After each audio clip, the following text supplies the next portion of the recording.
Hey there, welcome to the garden. We are preparing for a major heat wave this weekend. It is going to be so hot. And I'm kind of just taking a look at the garden and seeing what sort of changes we need to make. I think we are getting to the end of squash season. I did not have a very good season for squash this year. I got borers in one of my plants and the other ones just aren't producing. So I'm kind of just like taking a little inventory of what's going on out here, what I need to change, if I can get out and do any edits or a little bit of work before it starts raining. I do need to deadhead a few things as well. So this evening I'll probably come back out when it's a little cooler and get some of those like more serious chores done. But let me show you the state of the squash. Typically I have good luck growing squash. I have both some in grow bags and in the ground. None of them are looking great, to be honest. This is my 8-ball squash, which has grown really vigorously, but I don't know. I don't think either it's not getting enough sun here or something, or maybe just it doesn't like the grow bag situation. I don't know. You can see there's a lot of blooms on there. I guess I'm not gonna pull it out. I'm just gonna let it go. But you know, it's starting to look kind of not its best. And then over here, I have to be careful not to step on the pumpkin vines. Those are super fun. This is my sunburst patty pan, which I got one squash off of there. And then again, we're getting all male flowers, which that may be something to do with the heat, which could be a part of what's happening. Oh my goodness. And as I'm out here, I'm looking, this is gonna be top of my list today. I need to tie these tomatoes up to the trellis again. They are growing so quickly, I can barely keep up with it. But I think we're gonna reach the top of the trellis tonight when I tie them up, which is so exciting. There's so many tomatoes on here that I have to harvest. These Berry's Crazy Cherry are super prolific, those yellow ones, but I keep missing them because they're not, you know, the bright red, so I keep not seeing them. Sorry if you hear that noise in the background. We've got the neighborhood, they're doing some trimming. I also need to come out and pick up the ground cherries. Update on the ground cherries. My daughter loves them. She's a huge tomato fan, and the ground cherries have been absolutely one of her favorites. They're doing really well in this grow bag. They are so happy. I will 10 out of 10 recommend a grow bag for growing ground cherries. They're so happy, and so are the cucamelons. Look at these cucamelons growing all the way up. I did end up taking down the hanging baskets. So I ended up stealing all the plants. I had a bunch of plants in the hanging baskets. The hanging baskets just weren't working out. So I ended up just pulling all the plants out of there. And then I put them actually up in my green stock because I had some openings in the green stock. And so I pulled all the plants out of there, and I just, you know, we'll just start over, maybe do something for the fall.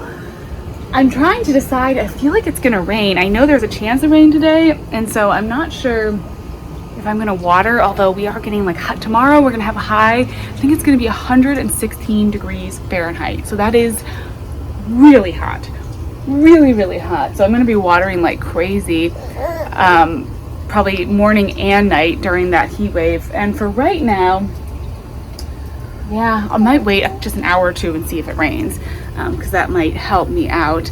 I'll probably throw in some time lapses of me doing some of these chores out here. Let's see what else I need to do. One plant I need to make a decision on is this plant in my grow bag right here with the peppers. I thought this was one of my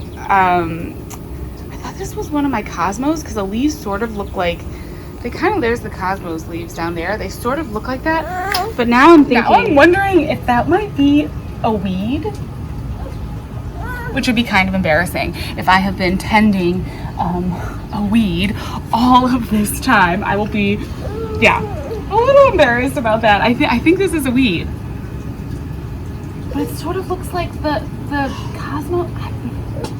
I don't know. That's a very tricky plant. If you know for sure and you're like probably screaming at your screen right now, like, that's a weed, let me know.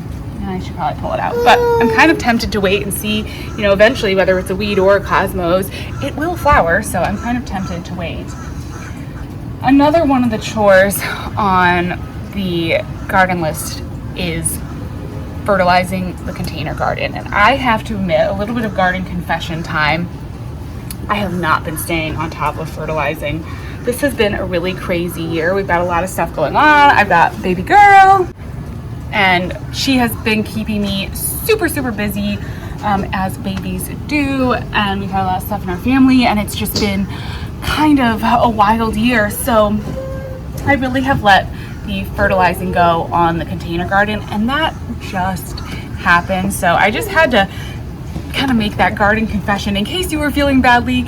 This is the time of year when it gets sort of hard to keep up on some of those chores. So I'm trying tonight to come out and fertilize all the containers, even the perennial containers, just get everything, a good dose of just fish fertilizer, get everything fertilized, and then hopefully maybe get myself back on track. But it's probably been at least 3 weeks since I have fertilized the container garden. Despite that, it is looking still pretty good, and that is the nice thing. I mean, it definitely hurts a container garden not to get that like weekly fertilizer. If you can at all do a weekly fertilizer, it helps so much. But if you've been consistent with it and you have any kind of a slow release fertilizer in your containers, you can sometimes get away with a little bit of a break. I do always keep a slow release fertilizer in the containers, and that helps a lot. And then girly girl is just talking over here, and then that'll kind of carry you over. So a little bit of that slow release, and as long as you keep it watered, that is the biggest thing. If you start to let a container dry out, then you get into problems. That's why I'm watching all these containers really carefully to make sure as soon as they start to need water that I'm giving them water, especially in the heat, because right now they're looking really good, even, as I said, even without the fertilizer. Look at this salvia.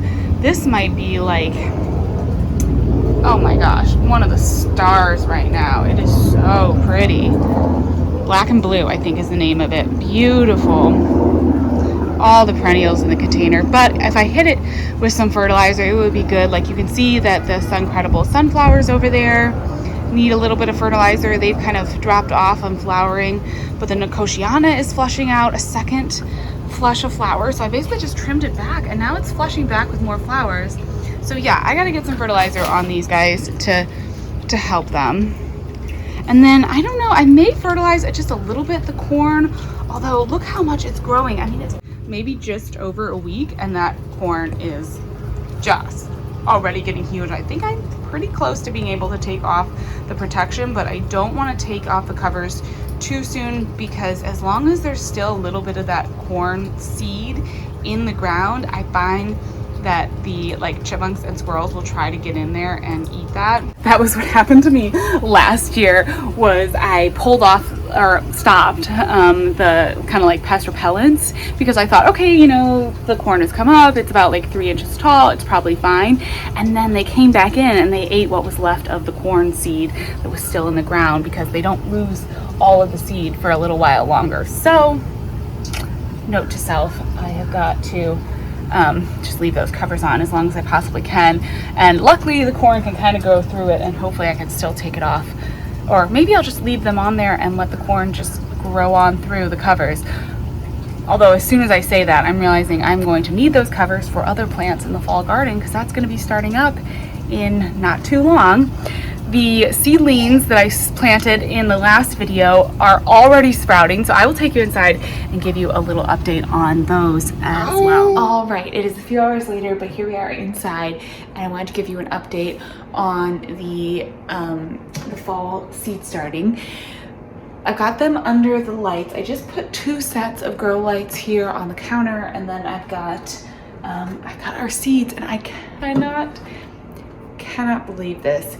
These seeds have come up. It's been 2 days since I sowed the seeds, and already we've got things sprouting. It's kind of amazing. And even in the course of the day, you can see that they just they grow so much even within a day.